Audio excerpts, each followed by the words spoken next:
Welcome to the Inspired Podcast. I'm your host, Andrea de la Cerda, and each week I'm bringing you the latest discussions and news about changes in the landscape of education and entrepreneurship. As a 22-year entrepreneur, corporate executive, business coach, and leader, I mentor a community of change-making men and women to get out of their box and step into their true calling to make the biggest impact on this world. This podcast is all about empowering us all, navigating life's twists and turns, and stepping into the fullest version of who we're meant to be. This episode discusses childhood emotional neglect and people-pleasing behaviors that might be triggering for some listeners. Discretion advised. I want to tell you about the moment I realized that being good was just killing me. I was 32, sitting in my idling car outside my house. I'd spent the day doing everything right, house perfect, dinner on the stove, mild pasted on, even though I was exhausted. My husband was about to walk through the door, and I already knew the script. He would inspect, he would judge. If I missed something, a toy, dinner, being late, I'd get the cold shoulder again. And the worst part, I thought it was normal. That being good meant shrinking, anticipating, forming, never asking for what I needed, because good girls don't make demands. That night, sitting there pregnant with my second baby, I thought, as I had before, the rest of my life is really a long time to not be me.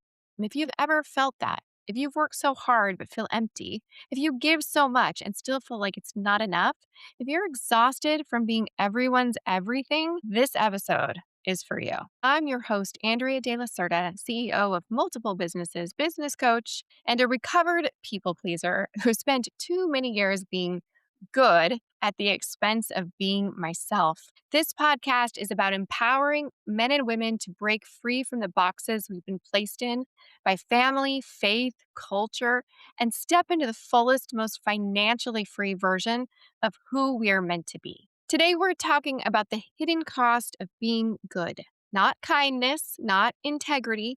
I'm talking about the programming that sometimes says your worth is measured by how much you give and how little you ask for back and how agreeable you can be. That programming is costing you money, health, and your dreams. Let that sink in. And I'm going to show you exactly why and what to do about it. Let me take you back to where this all started for me. I was born in 1976 in North Dakota, and my parents called me a strong-willed child. And in the evangelical world I grew up in, that wasn't a compliment. It was a problem to be corrected. They bought a book by James Dobson at the time called The Strong-Willed Child, and a framework that in practice taught parents how to break a child's spirit in the name of obedience. My earliest memories aren't of being bad. They're of being disciplined for having opinions, for taking up space, which was not well received. And by the time I was older, my body started speaking what my mouth wasn't allowed to say. Panic attacks, disordered eating, constant anxiety. These things were surfacing because when love is conditional, when approval has to be earned, children figure out a way to adapt. They learn that being myself is risky. Being good is how I stay safe. So I, like many others, became good. Fast forward to adulthood, I'm a wife, I'm a mom, inside a system where good women submit, good mothers sacrifice, and good wives keep the home perfect and stay available, emotionally, physically, sexually, regardless of their own needs. And so I learned to anticipate everything, read the room before anyone spoke, manage the mood, keep the peace. But I wasn't really living, I was performing. And inside, I was dying. So let's talk about being good and what it actually costs women, because it isn't just emotional. There's a financial cost. Women who leave the workforce to be caregivers often lose massive lifetime earnings. One commonly cited estimate is $324,000 in lost earnings across a lifetime. But even if you don't leave the workforce, good girl programming still hits your finances when you do things like undercharge because you don't want to seem greedy, over deliver because you're afraid of disappointing, avoid negotiating because you don't want to be difficult, say yes to work that drains you because you want to be liked. Women are still penalized socially and professionally for self-advocacy, sometimes called abrasive, bossy, too much, for behavior that would be praised as leadership in men. And what about the physical cost? When I finally left my first marriage, I was broke. Commission only job, tiny apartment, worst economic downturn.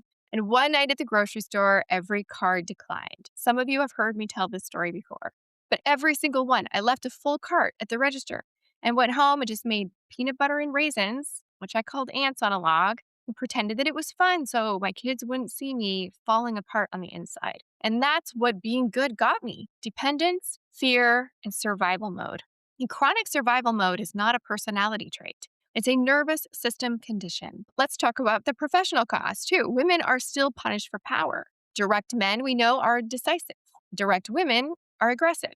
Men with boundaries protect their time. Women with boundaries aren't team players. Men who negotiate are advocating for their value.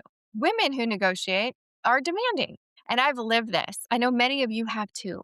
In corporate leadership roles, my feedback wasn't about outcomes. It was more about tone. Things like just be less or be softer, be more likable, maybe smile more in meetings, talk less. In other words, shrink, just be less of you. But here's what matters. This isn't a confidence issue. For many women, people pleasing is actually a nervous system response. In childhood, especially in the first several years, your brain is absorbing rules about safety and belonging. If you learned early that love is earned, conflict leads to punishment, needs are inconvenient, your voice creates problems, then here's the deal. Your body learns being good is going to keep me safe. So later, maybe when you try to set a boundary, your nervous system screams danger, rejection, abandonment. That's why it feels so hard to say no, not because you're weak, but because you were trained. And culture reinforces it. Girls are praised for being sweet, helpful, easy, quiet. Boys are praised for being bold, brave, and assertive. So women grow up fluent at times in self-abandonment, and then we call it being a good person. Let's make this crystal clear. I'm not telling you to become cold, selfish, or harsh on others. There's a difference between kindness and self-abandonment. Kindness is giving from choice, from integrity, from a full cup. Self-abandonment is giving because you're afraid of what happens if you don't. Here's the difference. Kindness energizes you. Self-abandonment depletes you. Kindness has honesty and boundaries. Self-abandonment requires performance. Kindness is always sustainable. Self-abandonment ends in burnout every time. You can be a deeply good person without betraying yourself. In fact, you become more trustworthy when you stop saying yes when you don't really mean it. So how do you break this pattern? It starts with boundaries that teach your nervous system it's safe to be powerful. Here are 3 boundaries I want all of you to practice. First, your time has a container. Your calendar is not an open buffet for other people to choose. So pick one of these goals. No meetings before a certain hour of the day, and no work after a certain time of the day, no matter what.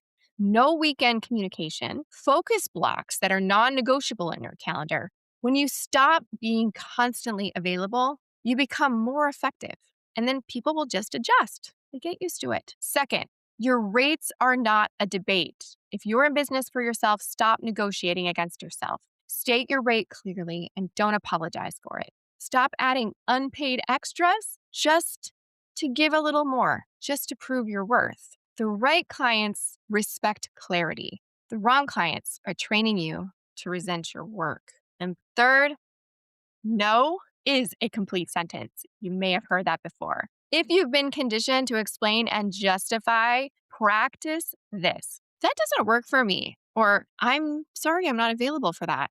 That's just not a fit for me right now. So no long story, no apology, no performance, no further information. Let me give you a quick example. I worked with a consultant, let's call her Diane. She was talented, booked out, and totally exhausted. But she believed that she set boundaries her clients would leave. So we started with one boundary, just business hours. Out of a full client roster, only one pushed back, and that one was already the most demanding and lowest paying. And the rest of them just adjusted. That one boundary gave her time back, and with time came strategy. She raised her rates, tightened her scope, created a signature offer, and stopped over-delivering, and her revenue climbed dramatically without the burnout. Because when you stop being good and start being clear, everything changes. Here's what I want you to remember. Being good, meaning agreeable, endlessly accommodating, and afraid to take up space, actually costs you money. It costs your health and identity. Breaking free doesn't mean becoming unkind. It means choosing a version of kindness that doesn't require you to abandon yourself. So your action step this week, pick one boundary. Could be time, rates, or just saying no, and implement it in one place in your life. And then DM me on Instagram at AndreaDLC_coach and tell me what boundary you chose. I want to celebrate that step with you. And if this episode stirred something, if you're realizing that you've been living inside a cage labeled as good, come join me. We don't just build businesses here. We build identity, boundaries, and economic power. And we would love to have you be part of it. Next week, we're talking about when your success doesn't feel like yours and recognizing misalignment in your life. Until then, you don't owe anyone a version of you that feels like a cage. Take up space, set boundaries, and stop apologizing for being so powerful. Just be you. Take care.